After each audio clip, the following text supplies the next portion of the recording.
I'm Lina Kapp, and this is IQ, the test taken too far. Our whole class, all 42 of us, took a peculiar test the other day. The newspapers have been talking a lot about it. People seem to be taking sides over it. Our teacher told us it was important when the soldiers took it in the European War that ended a few years ago, in 1918. She also said it was supposed to help her learn where we belonged. I like the questions with the puzzles, but some of the other questions were strange and difficult. One of them asked which person from a list was a character out of David Copperfield. I've never heard of that book before. I hope I did well. How is this supposed to measure how smart I am, or what I can be? Who came up with this test anyway? IQ testing got its humble beginnings as quackery. The size and shape of your head determined brain capacity. The first man to ponder the idea of testing for smartness was Sir Francis Galton, by means of seemingly random tests like coordination and eyesight. He believed that the perfect society would consist only of those of the highest intellectual abilities. The man we attribute to the creation of the original intelligence tests was a Frenchman, Dr. Alfred Binet.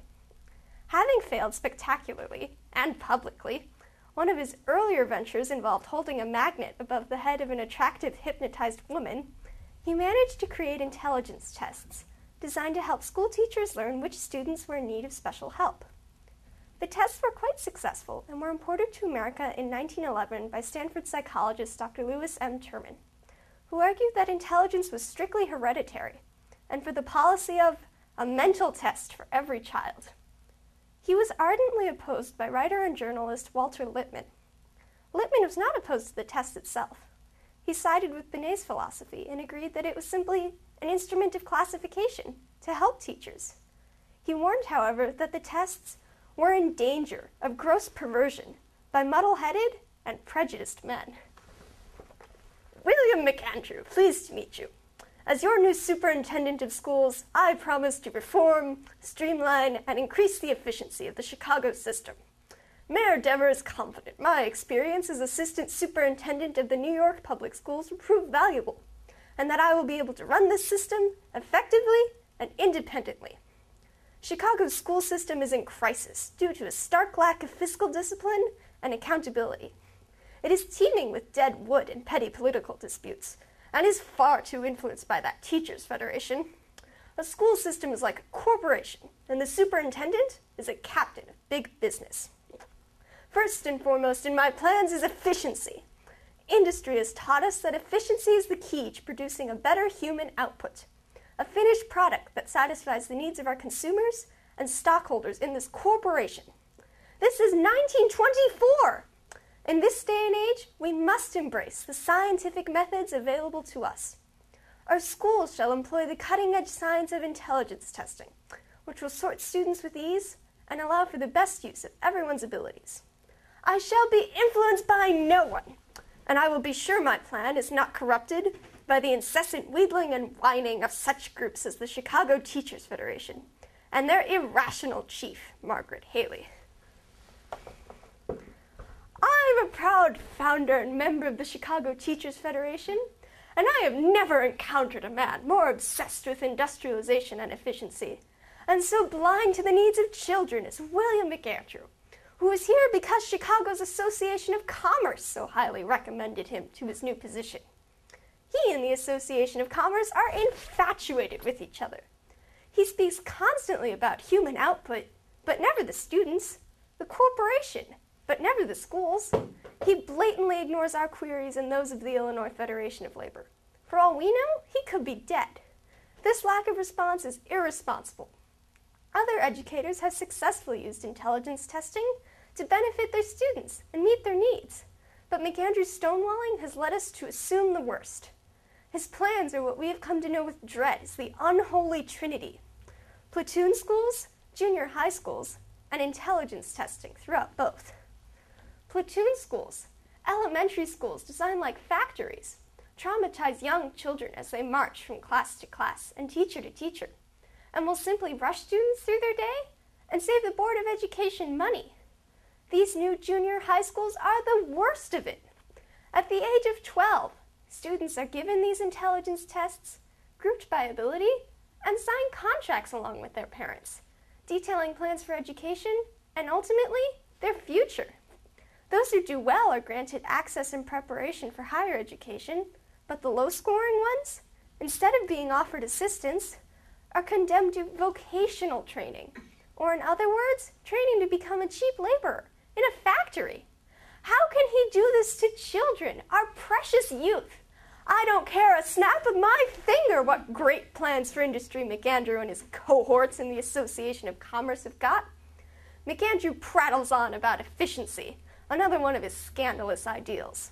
Efficiency should be about best serving the members of our society, and social justice, not the fastest way to sort students based on a measure almost as mundane as their shoe size. But let me stop. Thank goodness for Mr. Victor Olander, Secretary of the Illinois Federation of Labor, who can speak far more calmly than me. Thank you, Miss Haley. I may be blind, but I can see what Mr. McAndrew is up to. The school reforms suggested by our new superintendent of schools are designed, among other things, to decrease students' time spent in school by up to 2 years, a dirty trick on the part of tax dodgers, and to sort them into social classes and groups with the use of one test. Are we to adopt the caste system? This is an insult to, and the destruction of, the democratic values our country stands for. Mr. McAndrew's unwillingness to divulge his plans and his failure to answer our queries has led us to assume the worst. We have come to the conclusion that this is an attempt to force upon us the Cooley Bill of 1911, which proposed separating the students of the upper elementary grades into 2 tracks, one group continuing with standard education, the other inferior group receiving limited vocational training and sent off to work in factories, providing a supply of cheap labor at the expense of taxpayers and the state. Mr. McAndrew's plan, should it be instituted, should be experimental in nature and adjusted when necessary. His extremist measures simply are not sensible. How can a person's life be defined by a number? The debates between McAndrew, conservatives, and big business against organized labor and teachers' groups continued. The teachers' councils unanimously outvoted the platoon schools, and in response, McAndrew abolished the teachers' councils. On April 1st, 1927, organized labor and teachers' groups marched up to the polls to elect William Hale Thompson to his second non-consecutive term as mayor. He gained political leverage by promising to rid them of William McAndrew, brought in by the current mayor, William Dever, who had originally ousted Thompson with promises of school reform. But the IQ debate didn't end there.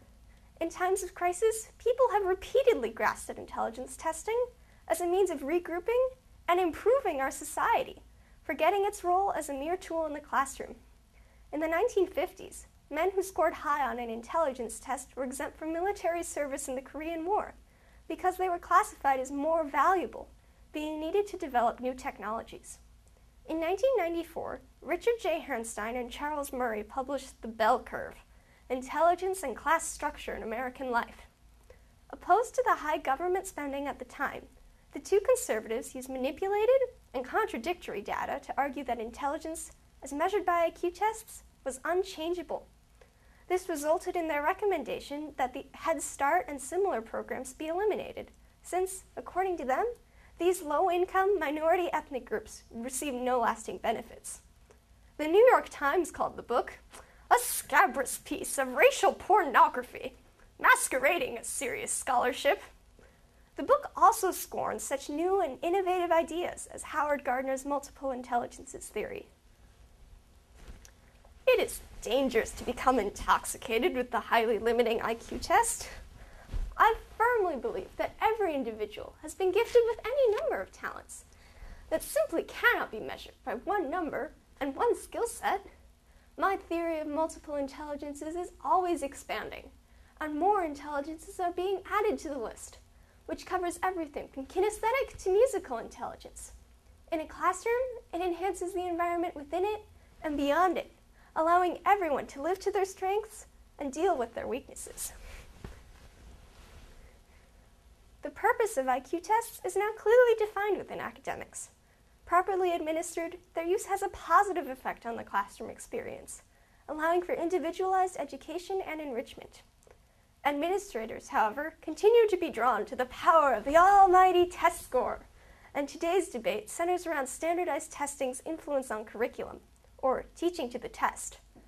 Balance still needs to be achieved, but we now understand the difference between identifying a student in a class versus identifying a class of students.